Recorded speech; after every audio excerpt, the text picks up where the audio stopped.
આ કારણથી વૈશાખ મહિનો ગણાય છે અત્યંત પવિત્ર। આ ઉપાયો કરવાથી મળશે તમને અઢળક લાભ।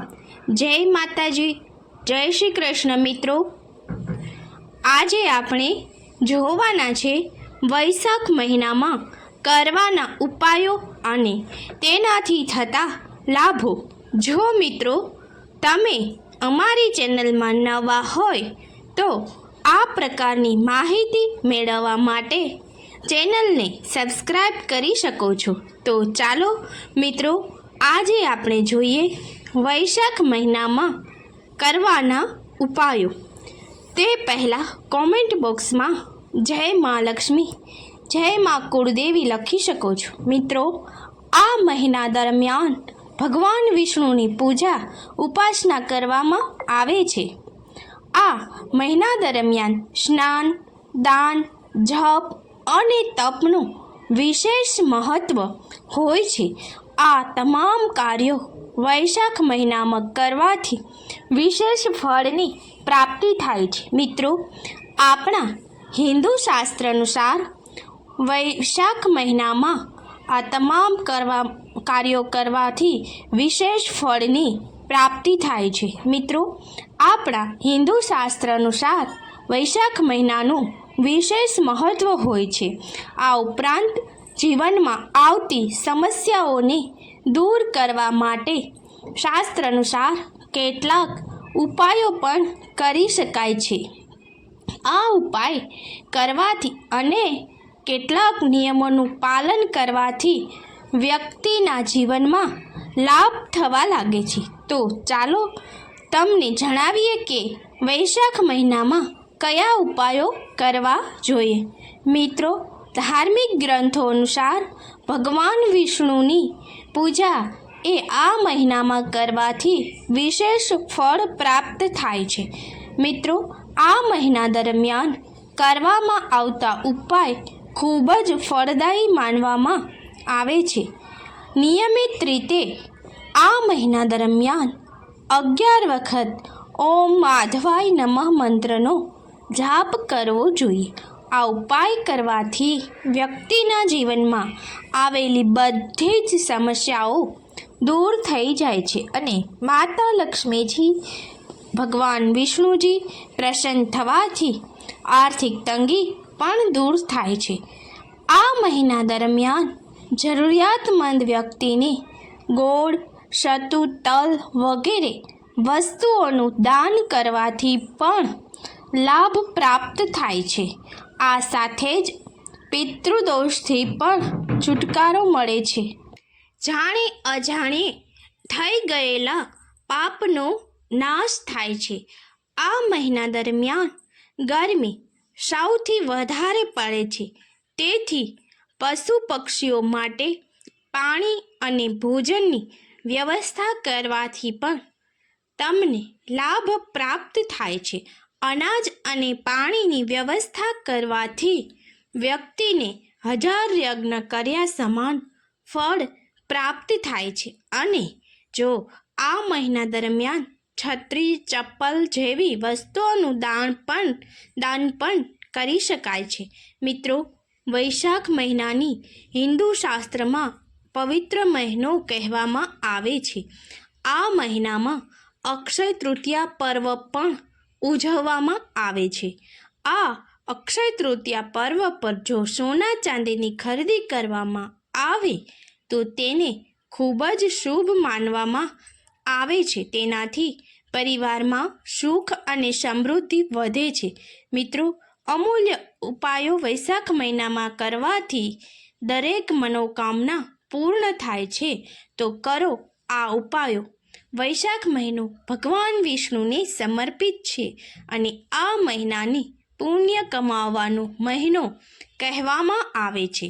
શાસ્ત્રોમાં તેને મધુસૂદન મહિનો પણ કહેવામાં આવે છે। વૈશાખ મહિનામાં સૂર્ય મેષ રાશિમાં પ્રવેશ કરે છે, જે નવી ઉર્જા અને સકારાત્મકતાનું પ્રતીક છે। આ મહિનામાં મોક્ષ પ્રાપ્તિ માટેના ઉપાયો પણ કરવામાં આવે છે અને જેની ખૂબ ફળદાયી પણ માનવામાં આવે છે. મિત્રો, આ મહિનામાં મોક્ષ પ્રાપ્તિ માટે પવિત્ર નદીમાં સ્નાન અને દાન અને કલ્યાણકારી પગલાં પણ લેવામાં આવે છે. આજે અમે તમને વૈશાખ મહિનામાં લેવાના આવા કેટલાક ઉપાયો જણાવીએ છીએ કે મિત્રો જે આ પ્રમાણે છે. વૈશાખ મહિનામાં પવિત્ર નદીમાં સ્નાન કરો. આ મહિને ઘરે સ્નાન કરવાના પાણીમાં તમે ગંગાજળ ઉમેરીને સ્નાન કરવાનું ભૂલશો નહીં. આમ કરવાથી બધા પાપોનો નાશ થાય છે અને મન શુદ્ધ બને છે. નંબર 2, ભગવાન વિષ્ણુની પૂજા કરો.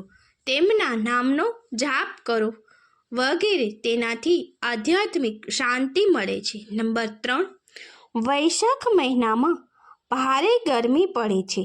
આ સમયે માણસો અને પ્રાણીઓને પાણી આપવાનું ભૂલશો નહીં.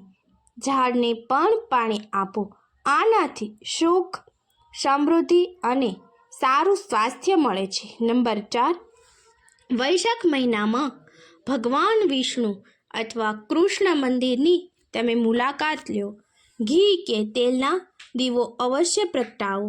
આમ કરવાથી તમારી બધી મુશ્કેલીઓ દૂર થઈ જશે. નંબર 5, આ મહિનામાં શ્રીમદ્ ભગવદ્ ગીતા, વિષ્ણુ પુરાણ, રામચરિતમાનસ વગેરે જેવા ધાર્મિક ગ્રંથોનો તમે ચોક્કસ અભ્યાસ કરો. નંબર 6, વૈશાખ મહિનામાં દરરોજ સવારે તુલસીની પૂજા કરો અને તેને જળ ચઢાવો. તેની પરિક્રમા કરો. આવું કરવાથી ભગવાન વિષ્ણુ અને ધનના દેવી લક્ષ્મીજી પ્રસન્ન થશે. એવું માનવામાં આવે છે કે ત્રેતાયુગનો પ્રારંભ વૈશાખ મહિનામાં થયો હતો. તેને માધવ માસ પણ કહેવામાં આવે છે, જે ભગવાન વિષ્ણુનું બીજું નામ છે. શાસ્ત્રોનુસાર આ મહિને તુલસીના પાન ચઢાવીને ભગવાન હરિની પૂજા કરવાથી અને દરરોજ પવિત્ર નદીઓમાં સ્નાન કરવાથી પાપોનો નાશ થાય છે અને ભાગ્ય મજબૂત બને છે. આ મહિનામાં કેટલાક ખાસ ઉપાયો કરવાથી પણ ઘણા ફાયદા થાય છે.